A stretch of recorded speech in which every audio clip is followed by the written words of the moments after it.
Saat dokter cilik ini masuk ke ruang operasi, para perawat dan tim medis lainnya sangat kaget dan tidak menyangka kalau dokter yang akan melakukan operasi bedah sangat sulit seperti ini adalah seorang anak berusia 10 tahun. Sebelumnya pilot dalam pesawat tak sadarkan diri sehingga pramugari mengumumkan keadaan darurat dan meminta penumpang yang memiliki keahlian medis untuk membantu. Anak ini mengatakan kalau pemuda di sebelahnya adalah seorang dokter. Endo pun langsung masuk ke ruang pilot dan memeriksanya terlebih dahulu. Lalu secara mengejutkan Yuki menyusul sambil membawa sebuah tas merah berisi alat operasi. Tak banyak bicara, Yuki langsung memeriksa kapten pilot. Awalnya co-pilot marah mengapa seorang anak kecil bisa masuk dan memeriksa kapten. Namun Yuki tetap fokus dengan pekerjaannya. Yuki meminta Endo untuk mencari alat bantu seadanya untuk operasi kali ini sebab mereka dalam kondisi darurat di dalam pesawat. Dengan sangat yakin, Yuki memulai operasi kepada kapten. Yuki sangat mahir sekali memainkan pisau yang sebenarnya alat pembuka anggur. Yuki pun berhasil menghentikan penyumbatan pada saluran nafas sang pilot. Atas keberhasilan ini, Endo menagih uang 1 miliar kepada maskapai. Namun Yuki sama sekali tak tertarik dengan uang. Yuki hanya meminta coklat sebagai bayarannya. Julukan Yuki adalah Dokter Coklat. Nama Dokter Coklat sangat terkenal di Jepang, namun tak ada yang tahu sosok sebenarnya adalah seorang anak kecil. Baru saja tiba di Jepang, Endo bersama Yuki langsung mendapat pasien.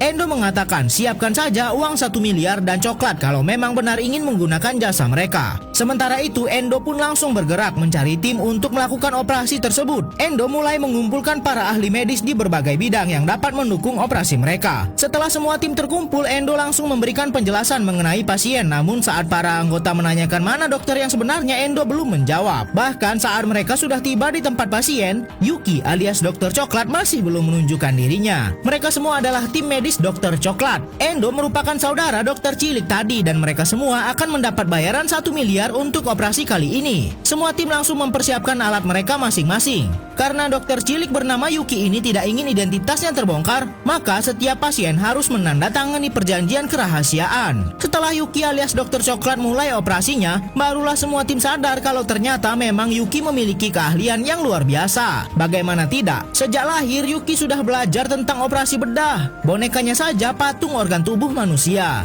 Yuki sangat terobsesi dengan operasi bedah berkat sang ayah. Ayahnya merupakan seorang dokter bedah yang sangat handal. Namun sayang nasib berkata lain. Saat ayah Yuki sedang melakukan pesta, ada orang sengaja merusak selang tabung gas di rumahnya. Yuki pun juga melihat ada orang asing sedang menyelinap di ruang kerja ayahnya. Orang itu hanya diam dan tiba-tiba ledakan besar terjadi. Yuki yang hampir pingsan karena ledakan itu langsung bangkit dan mencari ibu dan ayahnya yang ternyata sudah kehilangan nyawa. Endo yang merupakan murid sang ayah langsung menyelamatkan Yuki dari rumah itu. Dan kini Yuki hidup bersama Endo. Mereka kini dikenal sebagai Dokter Coklat dan melakukan operasi secara rahasia. Tapi di tengah operasi rahasia ini, Endo mendapat telepon dari seorang jurnalis yang pernah membuat artikel tentang ledakan di rumah Yuki. Jurnalis itu mengatakan kalau dalang dari ledakan itu sudah diketahui. Orang itu bernama Sarada. Dan inilah dia Sarada itu, orang yang terbaring di meja operasi ini. Ternyata secara tidak disengaja Yuki sedang mengoperasi dan berusaha menyelamatkan nyawa orang yang sudah membunuh orang tuanya. Endo langsung memberitahukan kepada Yuki. Mendengar itu, Yuki langsung menghentikan operasi dan teringat dengan kejadian naas yang menimpa ayahnya. Yuki benar-benar marah dan tidak mau melanjutkan operasi itu dan berkata biarkan saja orang itu mati. Yuki pun tak kuasa menahan tangis, namun Endo berusaha menguatkan Yuki. Endo berkata jika ia tidak melanjutkan operasi itu sama saja dengan membunuh. Karena Yuki tidak mau sama jahatnya dengan orang di meja operasi itu. Dengan berbesar hati, Yuki yang merupakan bocah 10 tahun ini melanjutkan operasi bedah yang sebenarnya sangat sulit. Ayah dan ibunya lah yang sudah mengajarkan ilmu bedah kepada Yuki sejak lahir. Operasi pun berhasil, Yuki hanya bisa terus menatap orang yang sudah orang tuanya. Endo pun langsung membagikan imbalan kepada Yuki berupa coklat. Sedangkan para perawat lainnya diberikan uang masing-masing 100 juta. Yuki memang tidak mau menerima uang sebagai imbalannya. Ia hanya meminta sebuah coklat yang sangat lezat. Oleh karena itu, ia mendapat julukan sebagai Dokter Coklat. Pihak rumah sakit pun langsung memberitahukan kepada mereka untuk segera pergi jika operasi sudah selesai. Sebab sudah banyak polisi berdatangan karena sebenarnya mereka semua melakukan operasi secara ilegal. Tidak ada yang tahu bahwa sebenarnya Dokter Coklat itu adalah seorang anak kecil. Sementara itu, anak pasien mereka tadi baru mengetahui kalau sang ayah ternyata sudah pernah berbuat sangat kejam. Anak ini tampak sangat marah sekali dengan ayahnya. Setelah berhasil dengan operasi sebelumnya, Endo bersama anggota tim lainnya pun mempersiapkan diri untuk operasi berikutnya. Namun saat salah satu anggota tim sedang mengambilkan minum, tampak di tangannya ada sebuah tato yang sama persis dengan penyusup yang membuat rumah Yuki meledak dan membuat ayahnya kehilangan nyawa 2 tahun lalu. Beberapa hari yang lalu, Yuki baru saja menjalani hari yang sangat berat. Sampai-sampai ia seringkali mengalami mimpi buruk. Bahkan sampai sekarang kehidupannya tidak aman. Selalu ada orang yang mengintainya. Demi menghibur Yuki, teman-temannya memiliki rencana untuk mengajak Yuki menonton konser salah satu grup terkenal di Jepang. Tentu saja Yuki sangat bergembira sekali. Mereka pun langsung bergegas menuju ke tempat konser. Namun Onda yang merupakan kakak Yuki tidak ikut ke konser ini. Onda masih sibuk menjalani misinya mencari dalang pembunuhan orang tua Yuki. Kali ini Onda mendatangi tempat di mana komplotan itu membuat tato yang menjadi tanda keanggotaan mereka. Tato artis ini mengatakan kalau benar 2 tahun lalu ada gerombolan gangster datang ke tempatnya untuk membuat tato. Para gangster menyebut nama mereka adalah Megumi. Endo pun meminta daftar nama pelanggan pada saat itu. Namun ternyata buku daftar nama pelanggan sudah dibawa paksa oleh para gangster. Saat Endo keluar dari tempat tato, ia memergoki orang yang terus mengintai dirinya dan Yuki. Endo pun langsung mengejarnya. Sementara itu Yuki masih menyaksikan penampilan pembuka konser musik yang akan ia tonton. Inilah dia artis terkenal yang ditunggu-tunggu oleh Yuki. Tapi saat latihan, salah satu personilnya mengalami masalah dengan kepalanya. Anggota band lainnya sudah meminta Andi untuk beristirahat sejenak. Namun Andi tetap memaksakan dirinya.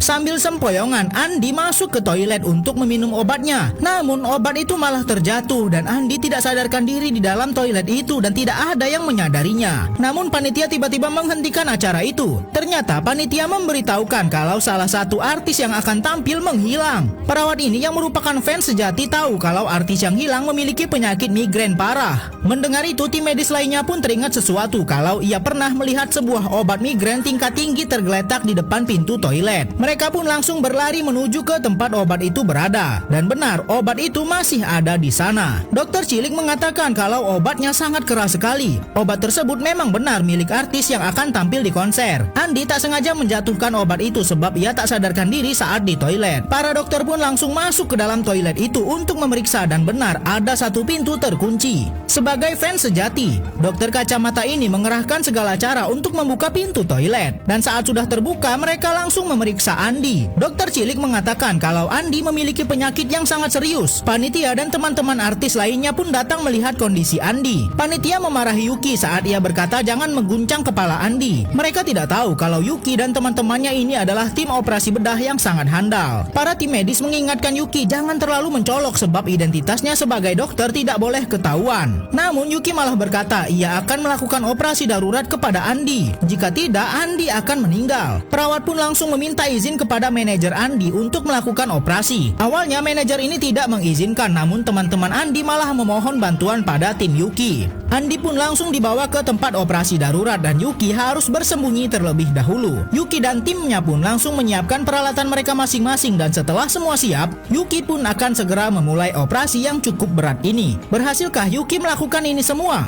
Dokter Bocil sedang melakukan operasi darurat. Ia memasukkan sedotan ke dalam kepala pasiennya dan menggunakan sedotan itu untuk menguras cairan yang menyumbat otak pasiennya. Aksi Yuki benar-benar membuat tim medisnya kagum. Pasiennya pun mulai sadar, namun tiba-tiba pasien bernama Andi itu kejang-kejang. Yuki pun tampak berusaha tenang di tengah kondisi seperti ini. Setelah berpikir beberapa saat, Yuki menemukan masalahnya. Cairan yang dikeluarkan terlalu banyak sehingga membuat tumor di kepala Andi bereaksi kepada otak. Sehingga Yuki harus memasukkan kembali cairan itu ke dalam kepala Andi. Perawat langsung menyiapkan suntikan lalu Yuki memasukkan lagi cairan tersebut. Keputusan dan aksi Yuki ternyata membuahkan hasil yang baik. Andi mulai tenang dan berhenti kejang-kejang. Sungguh dokter cilik yang sangat cerdas. Perawat pun langsung keluar dan memberikan kabar kepada rekan dan manajer Andi kalau operasi berjalan lancar dan berhasil. Andi pun juga sudah sadar. Andi dan teman-temannya tidak ada yang tahu kalau Yuki lah yang sudah melakukan operasi tersebut. Tampak setelah melakukan operasi, Yuki masih sempat-sempatnya memberikan motivasi kepada mereka layaknya orang dewasa. Saat salah satu artis menanyakan siapa Yuki pada para perawat ini, jawaban mereka malah berbeda-beda semua. Karena Yuki sudah berhasil menyelamatkan artis ini, manajer pun langsung memberikan imbalannya, yaitu 1 kotak coklat. Seperti biasa, Yuki sangat senang sekali saat mendapat bayaran berupa coklat. Oleh sebab itu, ia mendapat julukan Dokter Coklat. Sang kakak yang baru saja mengetahui tindakan Yuki tampak sangat panik sekali, lalu memarahi Yuki, sebab tindakan mereka sangat berbahaya. Jika Yuki ketahuan melakukan praktek ilegal seperti itu, ia akan tertangkap sebab Yuki tak punya lisensi dokter. Mereka seharusnya menjalankan operasi dengan sangat rahasia. Sang kakak ini tidak bisa terus-menerus bersama Yuki sebab ia harus mencari orang yang menjadi dalang atas pembunuhan orang tua Yuki. Dan kini ia mendatangi rumah salah seorang yang ia curigai.